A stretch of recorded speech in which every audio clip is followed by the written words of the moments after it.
एक बार की बात है, भक्त कबीर जी और उनकी पत्नी माता लोई जी किसी रिश्तेदार से मिलकर घर वापस आ रहे थे।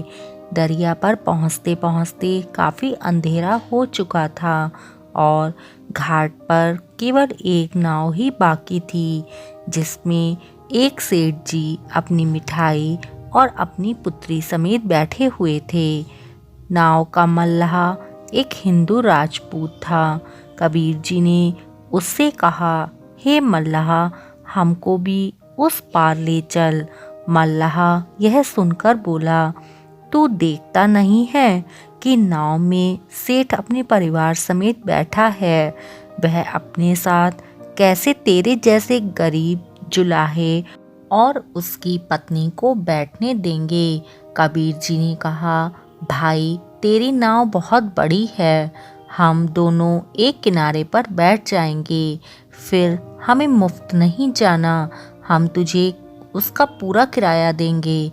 यह कहकर कबीर जी ने 1 रुपया जेब में से निकालकर मल्लाह को दिया और कहा, ले भाई, यह पेशगी ले ले।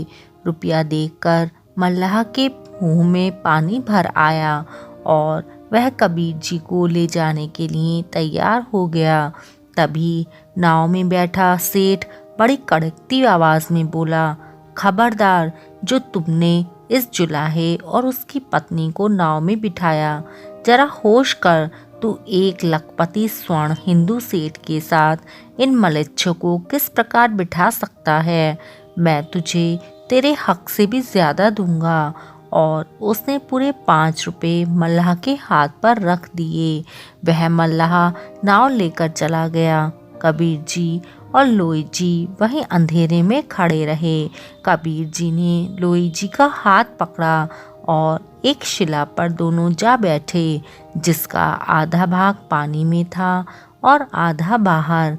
लोई जी ने पूछा, स्वामी जी, क्या आज रात यहीं पर काटनी होगी? कबीर जी ने कहा, लोई, यह बात तो मेरे राम जी बता पाएंगे और वह यह बात बताएंगे भी जरूर। लोई जी ने कहा, स्वामी जी, क्या आपका मतलब यह है कि आपके राम इस पत्थर को तैराकर उस पार ले जाएंगे? कबीर जी ने कहा कि लोई, चुपचाप मेरे राम जी का रंग देखते जाओ। यह कहकर कबीर जी समाधि में चले गए और कुछ मिनटों के बाद उन्होंने मेरे राम कहकर अपनी आंखें खोल दी। लोई जी यह देखकर हैरान रह गईं कि जिस शिला पर वह बैठे थे उसने हिलना शुरू कर दिया और फिर पानी की सतह पर आकर नाव की तरह तैरना शुरू कर दिया। कबीर जी इस अनोखी नाव पर बैठे हुए इस प्रकार हंसते हुए मेरे राम कहे जा रहे थे, जिस प्रकार किसी प्यारे मित्र से गहरी बातें करके हंस रहे हों। लोई जी श्रद्धा भरी निगाहों से अपने स्वामी की तरफ देखती हुई धन्य राम जी और धन्य कबीर जी का जाप कर रही थीं। पत्थर की यह नाव उस पार उस मल्लाह की नाव से कुछ समय पहले ही पहुंच गई और घाट की सीढ़ी पर चढ़ गई। कबीर जी और लोई जी दोनों ही राम नाम जपने में मगन थे।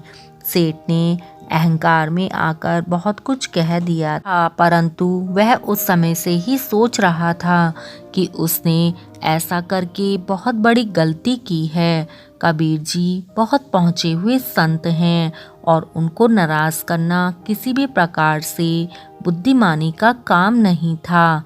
यह सोचते हुए जब वह अपनी मंजिल पर पहुंचा तो उसने कबीर जी और लोई जी को जब किनारे पहुंचा हुआ पाया तो वह हैरान और परेशान हो गया।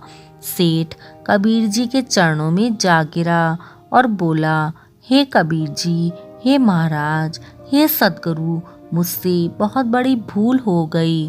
मैं पापी हूँ, गुनहगार हूँ। आप मेरे पापों और गुनाहों को क्षमा कर दो। कबीर जी ने सेठ को उठाया और कहा, एक राम जन्म को देवे सब एक कस के बंदे, ऊंच नीच को कहे जो पैदा पापन के फसु बंदे।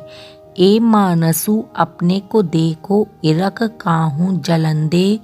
मानस सेव सो लोहे मन को कहे कबीरा मंदे। इस शब्द ने सेठ जी के पछतावे में तड़पते हुए दिल को और भी तड़पा दिया। कबीर जी उसकी दयनीय हालत देखकर बोले, उठो सेठ जी, आपका क्या नाम है? सेठ जी ने कहा, महाराज जी मुझे रामदास कहते हैं। यहाँ पर काशी में और अन्य शहरों में मेरा बहुत बड़ा कारोबार है। कबीर जी ने कहा, भक्त, अगर आपका नाम रामदास है तो आप राम के दासों वाले कार्य भी किया करो। यह तो भाई अच्छी बात नहीं है कि आप राम के दास होकर उसके बंदों को नफरत भरी निगाहों से देखते जाओ। सेठ रामदास बोला, महाराज मेरा गुनाह माफ़ कर दो। आज से मैं राम के दास वाला कार्य किया करूँगा और कभी भी अहंकार को अपने पास नहीं आने दूंगा। कबीरदास जी ने कहा, अब तुम्हारा दिल साफ हो चुका है। अब आप अपने दिल से यह बात निकाल दो कि हम आपसे नाराज़ हैं।